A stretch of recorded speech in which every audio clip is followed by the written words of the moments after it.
इस समय टेम्परेचर 48 के आसपास होता है। किस तरीके से आपका शेड्यूल रहता है?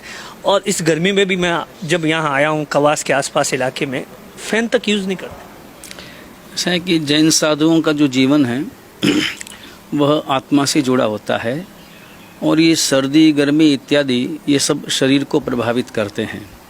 शरीर की सुरक्षा जैन साधु अवश्य करता है, लेकिन शरीर को सजाने का काम या शरीर को बहुत ज़्यादा सुख पहुंचाने का काम साधु नहीं करता।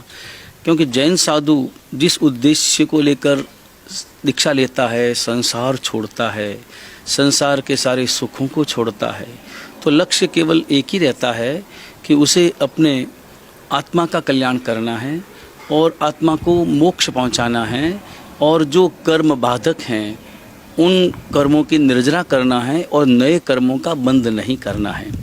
यदि साधु शारीरिक अनुकूलताओं का उपयोग करता है, जानबूझकर उपयोग करता है, तो निश्चित रूप से वह कर्म बंधन करता है। तो जैन साधु का जो जीवन है वो केवल और केवल कर्म निर्जरा के लिए है। और सच ये है कि सुख हो अथवा दुख हो, उसमें समता में जीना, स्वस्थता में रहना और प्रसन्नता पूर्वक इन सारी पीड़ाओं को या दुखों को स्वीकार करना, यही जैन साधु की साधना है। क्या कुछ होता है इन सब चीज़ों से करने से? क्या ऐसा क्या कुछ कौन सी प्राप्ति होती है जिसके लिए आप लोग इतना कठिन परिश्रम करते हैं? ऐसा है कि सबसे पहले तो हमें ये समझना होगा कि हमारे पास में है क्या। हमारे पास में 3 तत्व हैं, शरीर, मन और आत्मा। ये 3 तत्व हमारे पास में हैं।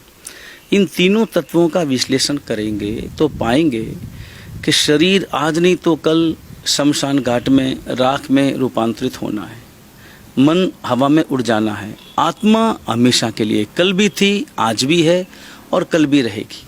शरीर कल नहीं था, कल नहीं रहेगा। शरीर केवल वर्तमानवादी है और लगातार शरीर मृत्यु की ओर अग्रसर हो रहा है। तो हमारा स्वरूप क्या है? हम शरीर जो है वह मेरा असली स्वरूप है, या उस शरीर को संचालित करने वाली आत्मा वह मेरा असली स्वरूप है? शरीर के भीतर आत्मा है, तब तक इस शरीर को सजाना है, बोलना है, चलना है, खाना है, पीना है, सारी क्रियाएं हैं। ज्यों ही शरीर में से आत्मा विदा होती है, त्यों यह शरीर शमशान घाट में जलाने योग्य रह जाता है। तो मूल्य शरीर का नहीं है, मूल्य आत्मा का है। तो जब आत्मा का मूल्य समझ में आ जाता है तो आत्मा के लिए जीवन जीना होता है। तो आत्मा क्यों भटक रही है? आत्मा भटक रही है इसमें कोई शक नहीं, क्योंकि कभी आत्मा तिर्यंच गति में जाती है, घोड़ा बनती है, गधा बनती है, उल्लू बनती है, और कभी मनुष्य भी बनती है। पुण्य कर्म होता है तो मनुष्य बनती है, देव बनती है, और पाप कर्म का उदय होता है तो तरह तरह की क्रियाएं होती है। तो उस पुण्य कर्म का संचय करना, और दूसरी बात आत्मा को शिव सुख पहुंचाना, असली सुख। क्योंकि शास्त्रकार भगवंत परमात्मा महावीर कहते हैं कि सच्चा सुख संसार में नहीं, संसार के भोगों में नहीं, क्योंकि संसार के सारे सुख क्षणिक है। कोई भी सुख ऐसा नहीं है जो लगातार वर्षों तक किया जा सके। कोई भी सुख ऐसा नहीं है, चाहे परमानेंट कोई सुख नहीं है, चाहे वो खाने का हो, पीने का हो, भोगने का हो, कोई भी सुख हो।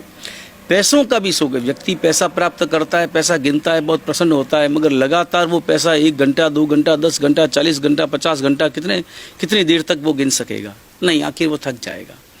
तो परमानेंट सुख, लगातार सुख, बिना बाधा के सुख केवल और केवल आत्मा में है। तो मूल बात है कि आत्मा में जीना यानी प्रकृति के साथ में जीना। तो हमें प्रकृति के साथ में जीना है, चाहे वो सर्दी हो, चाहे गर्मी हो। उसे हम दुख कह ही नहीं सकते, उसे स्थितियां कह सकते हैं, परिस्थितियां कह सकते हैं।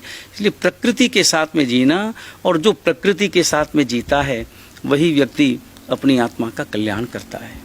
जैन साधु का जीवन कितना कठिन होता है खाने पीने को लेकर, कितना मतलब इन सब चीज़ों को लेकर? क्योंकि अब लाइफ स्टाइल बाकी अगर जो धर्मों में अगर जो उनके साधु संतों को देखें तो चेंज हो गई है। आप लोग किस तरीके से कभी उपवास करते हैं? इन सब चीज़ों का क्या महत्व होता है?